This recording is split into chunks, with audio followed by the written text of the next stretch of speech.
Jangan lupa subscribe YouTube channel Metro TV News dan jangan lupa nyalakan notifikasinya.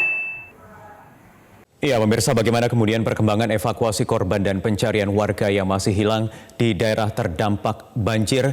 Kami akan berbincang bersama Wakil Bupati Flores Timur, Agustinus Payong Bali yang sudah bergabung melalui sambungan Zoom. Selamat malam, Pak Agustinus. Selamat malam, Pak. Assalamualaikum warahmatullahi wabarakatuh. Waalaikumsalam. Pak Agustinus, apa perkembangan yang bisa kami peroleh terkait pencarian warga yang masih dilaporkan hilang pada hari ini? Baik, terdahulunya kita boleh minta kepada Bapak Presiden Republik Indonesia, Joko Widodo, agar boleh menetapkan status bencana ini menjadi bencana nasional. Kenapa demikian? Kami di NTT, khusus di Flores Timur, itu kan masih dalam kategori wilayah yang terpencil. Ya, Pak Agustinus, kenapa Anda sejak kemarin kita juga sempat berbincang ingin meminta pemerintah pusat Presiden menetapkan sebagai bencana nasional. Apa kendala yang dialami? Apakah koordinasi, apakah kemudian mobilisasi bantuan logistik termasuk alat-alat berat atau bagaimana? Ya, yang pertama untuk proses evakuasi kita masih punya jumlah korban meninggal dunia itu masih belasan dan susah dilakukan evakuasi karena harus butuh alat berat. Sementara alat berat yang kita pakai sekarang itu dibantu oleh teman-teman swasta, PT Bumi Indah dan CMK. Karena memang Pulau Adunara ini satu pulau yang berdiri sendiri dari ibu kota Larantuka, Flores Timur. Lalu yang kedua, praksis di lapangan, Pak Bupati dan saya kemarin juga turun ke lapangan secara langsung, melihat dengan jelas beberapa jembatan utama kita penghubung antar wilayah terputus, juga jalan utama juga terputus banyak. Sehingga mobilisasi barang jasa juga manusia untuk kepentingan kemanusiaan pertolongan dalam bencana ini, di beberapa titik yang sangat parah itu juga sedikit mengalami kendala. Bahkan ada di ruas jalan tertentu, lebar jalannya tinggal sedikit, hingga mobil roda 6, misalnya dump truck untuk mobilisasi bantuan, itu agak terkendala di posisi itu. Oke, untuk sampai hari ini update-nya seperti apa bantuan dan juga peralatan berat yang tiba di sana, Pak?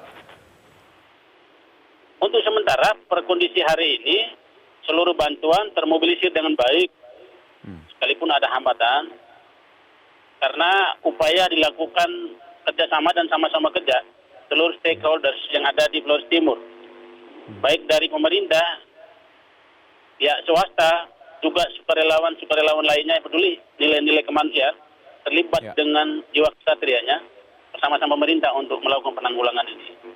Oke, baik. Pak Agustinus, kemudian update perkembangan data terkini dari korban banjir bandang kemarin. Ada berapa hingga malam hari ini, Pak, yang meninggal dunia maupun yang masih dilaporkan hilang?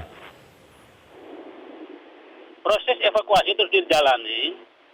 Yang menjadi kendala, hujan terus turun deras, juga masih ada badai.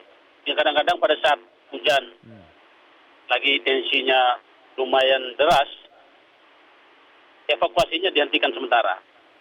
Itu terjadi di Desa Nelilamadike, Kecamatan Ilibole.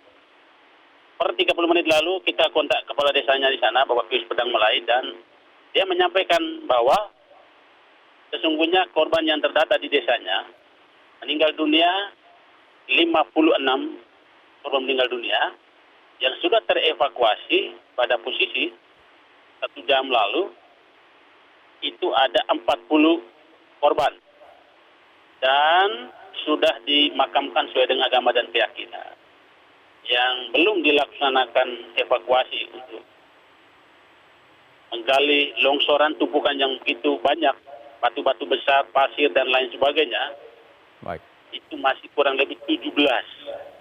Dan kalau di kecamatan lain, Adunara Timur, itu di Kelurahan Wewerang juga Desa Waiburak, itu terlaporkan per 1 jam lalu oleh tim kita di sana, itu ada 8 korban meninggal dunia yang sudah dievakuasi dan yang masih dicari itu ada 4 orang.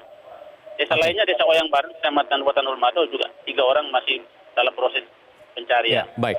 Baik, Pak Agustinus, tadi Anda menyebutkan bahwa kondisi juga masih hujan, badai.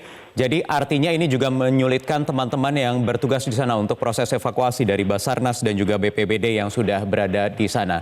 Pertanyaannya kemudian, bagaimana dengan warga yang harus mengungsi, Pak? Mengingat ini cuaca juga masih cukup buruk di sana. Atau mungkin warga yang masih berdiam diri di rumahnya juga tetap terancam karena masih badai.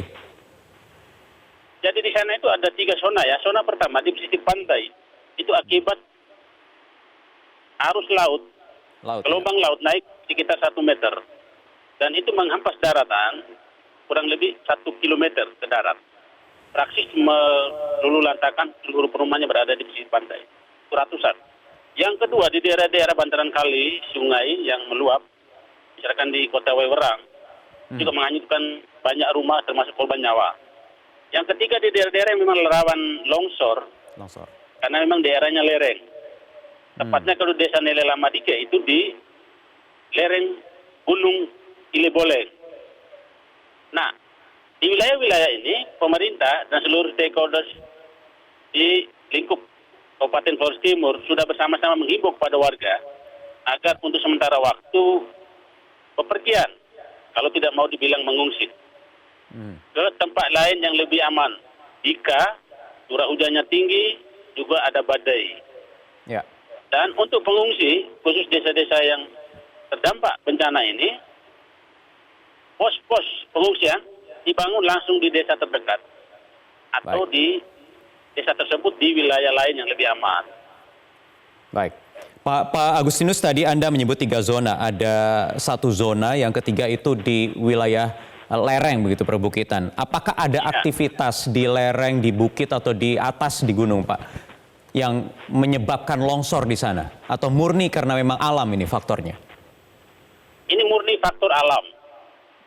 Lalu memang di Gunung Ileboleng ini kan gunung bekas berapi.